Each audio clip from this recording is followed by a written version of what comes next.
Okay, so before you start any project, you want to make sure and identify everything that you're going to need. Now when you're going to change your oil, you want to see where your oil cap is, and you want to see where your oil pan is. Now your oil pan probably looks pretty similar to this on most cars. It's just a little black reservoir thing with a little nut right there. That is the drain plug. That comes off with a wrench.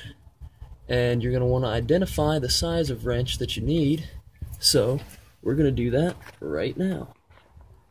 One other thing I need to mention before we figure out the sizing for stuff is that on pretty much all cars, especially smaller cars, though this one I can actually get underneath, but on small cars especially, it's nice to pull the vehicle up on these chocks, because not only does it give you more room to work with underneath the car, but it also forces the oil to drain from up here down into the oil pan, so you get a more complete drain. So when you go to change the filter, you hopefully won't get as much oil all over you.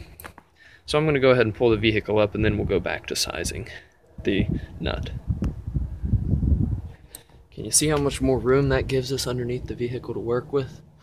Now you want to make sure that you get these tires straight on these chocks, because if you don't, the vehicle could slip down on top of you and you could get crushed, especially in a smaller vehicle.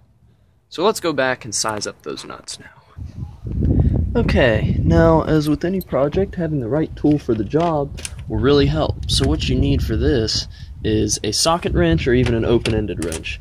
And finding sockets can be hard, especially if you're using an older kit, and you don't want to be fooled when you think you have the right socket, because it might be one size too big and still kind of grip on there. For example, this bolt takes 14 millimeters. However, that 15 one will stick on, but you can see it's got a little play. When you put the 14 millimeter bolt on there, no play at all, and you can loosen that nut up with no problem when you put it on the socket. But you don't want to loosen that nut up until you are absolutely ready to drain that oil. Okay, we are finally ready to drain the oil. We've got our correct socket, and we now have an oil pan. That is definitely something you want. I think this particular pan holds about 12 quarts, but we should only drain about 5 quarts out of this one. Now, one thing that's really nice to have is some nitrile gloves or latex gloves, because oil is really nasty for your skin, and you really don't want it on you. So here, you should be able to loosen this nut without much issue. There we go. And it should loosen up like that. Get your tool out of the way. And then make sure your pan's underneath. And you'll see oil will just start spewing out of there here in a second. There we go. And the nut fell down into the oil, which is okay. It actually does a little bit of corrosion protection. But you can see I got oil all over this glove.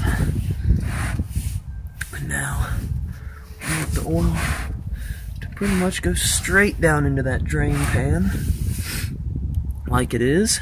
And it'll do that, and we'll just give it some time. And I'll go open up the filler cap on the top, because that will help it come out of there a little better as well. And we'll be right back. Okay, now if your car's like my car, and like most cars, it's got one of these lower engine covers. That helps keep gunk off the belts and stuff in your engine, and it also helps with the aerodynamics and helps the airflow under your car a little better. But it's got to come off if you're going to change your filter, and so you're going to want to check and see what your bolt size is again.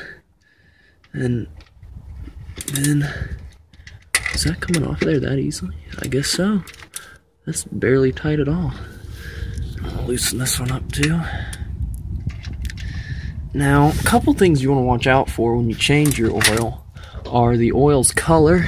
If your oil is real light brown or has white stuff, or you can actually see through it, then that could mean two things. That could mean you're either changing oil that really doesn't need to be changed, if it's just real light brown and you can still kind of see through it. But if it's got white stuff in it, that could mean you have a cracked head gasket and you're leaking coolant into your oil, and you want to check your oil, or check your coolant at that point, see if it's brown and see if you get oil in your coolant as well as coolant in your oil. And then the other thing you want to check is you want to see how much oil is supposed to come out of your car when you drain it. Now, when I drained this Pathfinder just now, I didn't even get a full quart of oil coming out of it, so I'm not sure what's going on just yet. It could mean I didn't leave it parked long enough before I started draining, but it could also mean that I'm burning oil somewhere. Oh, the cardboard flew up on me. Great. I'm taking this lower engine cover off, and I'm going to go ahead and pause the video and come back after I get this cover off, and I'll show you how to take the filter off and replace it. Okay, there's the lower engine cover. Got that taken off. It's just held on by some 10mm bolts and some Phillips head screws. Not a real pain to get off. Right up in there, that yellow guy, that's our filter. Now, there's always some oil that comes off when you take the filter off, especially one that's bent at this angle. It's just going to spill a bunch out. Now, well, that's interesting that that's right there. But, I've got the oil pan back over here to hopefully catch any spillage we'll have. And there could be a lot since I didn't have much oil draining from the drain plug. So I'm a little nervous as to what's going to happen. Oh, there goes some oil. You can see it dripping right there. Maybe that's the way this car's supposed to drain. I really don't know. But there you have it, folks. And then this oil pan's got a little specific spot that you just set the filter on upside down right there. You just let the oil drain out of there like that, and I'll let this drain. And then all you do is put the new filter on and fill her up, and I'll show you the filling up step next. Okay, so I went with a Fram Ultra Synthetic oil filter because I'm going to use Valvoline full synthetic oil in my vehicle because it's over 100,000 miles, and I've heard good things about using full synthetic oil.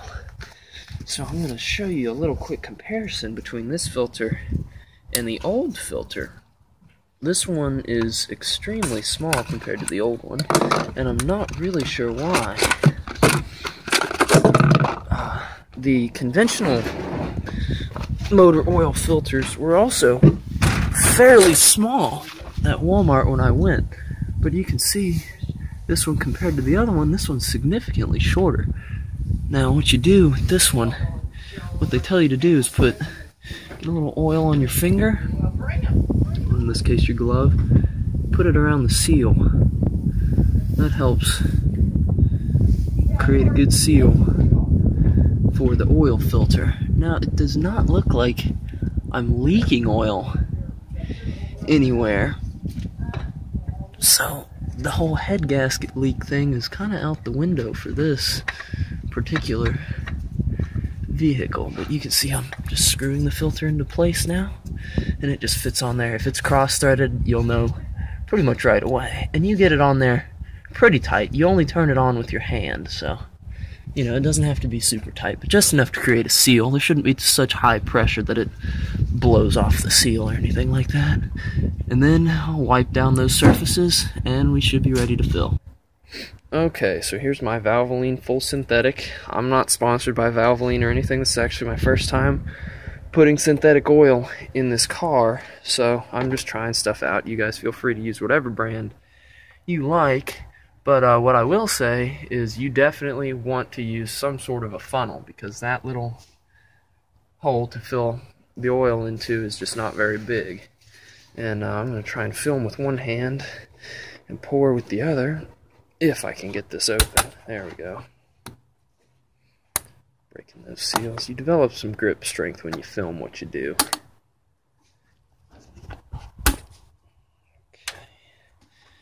That off of there, and you want to make sure your filter's clean. I've used this one before, but I cleaned it out really well.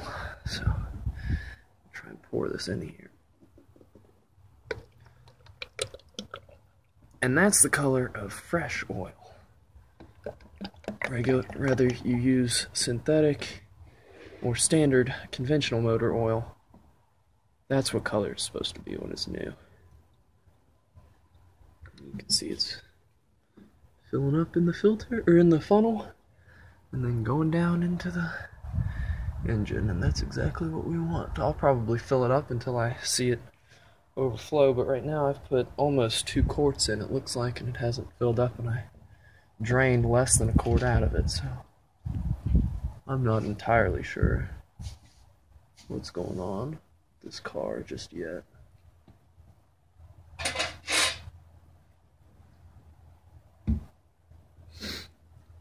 I don't know if you can see that very well as it goes down in there, but it fills up in the filter and then goes down, or in the funnel. Why do I keep calling it a filter?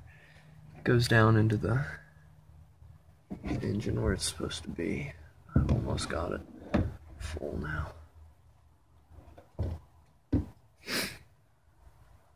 There's hardly any oil left in the jug. But once it's full, all you do is put your cap back on, your oil cap, and I've got one last trick to show you guys, so stay tuned.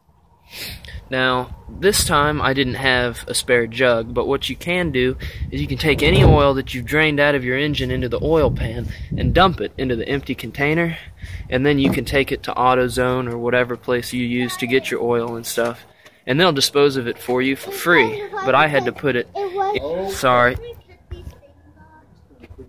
Okay, so I had to use this container and those containers to fill with oil, but you can still take those to your car parts store and they'll dispose of it for free.